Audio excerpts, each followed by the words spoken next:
പക്ഷേ ഇദ്ദേഹത്തിൻ്റെ പേര് വിജയൻ എന്നാണ്. ഒരു മാസം മുമ്പ് കടന്നു താൻ വന്നത് തന്നെ ആക്സിഡൻറ്റ് പറ്റി തൻ്റെ കാലിൻ്റെ ഉപ്പൂറ്റി ഇളകിപ്പോയതാണ്. നടക്കുവാൻ കഴിയാതെ താൻ ഭാരപ്പെട്ട് മെഡിക്കൽ കോളേജിലൊക്കെ ചികിത്സയിലായിരുന്നു. തനിക്ക് നടക്കുവാൻ കഴിയാതെ പൊക്കിയെടുത്തുകൊണ്ടാണ് ആൾക്കാരോട് വന്നത്.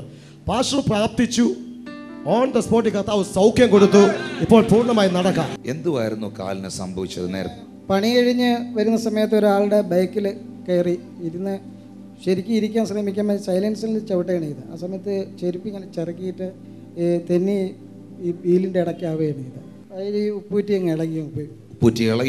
ഇളകി വേർതിരിഞ്ഞിരുന്നു. ഇവിടെ വന്ന് പ്രാർത്ഥിച്ചപ്പോൾ തന്നെ എനിക്ക് നടക്കാൻ പറ്റില്ലായിരുന്നു. ഞാൻ ഇവിടുന്ന് പ്രാർത്ഥന കഴിച്ച് കടന്നു പോകുന്ന സമയത്ത് ഞാൻ ശരിക്കും ഇവിടുന്ന് പോയി. അതിനുശേഷം ഈ സമയം വരെ ഞാൻ നടന്ന് ഒരാളെ തോളത്ത് തൂക്കിയെടുത്തോണ്ട് ഇവിടെ വന്നു, പ്രാർത്ഥിച്ച് തന്നെ നടന്നുപോയി. അത്ഭുത സാക്ഷ്യം. എന്റെ വീലിന്റെ അകത്ത് വീണ അടർന്നിളകിപ്പോയതാ, ഇവിടം വരെ ഇളകിപ്പോയതാ മുഴുവൻ. ഇതിനകത്തൂടെ കമ്പി പിടിപ്പിച്ചിരിക്കുകയായിരുന്നു. അതാണ് പ്രാർത്ഥനയിൽ ഒന്നിച്ച് ചൂന്നു കൂടിയത്.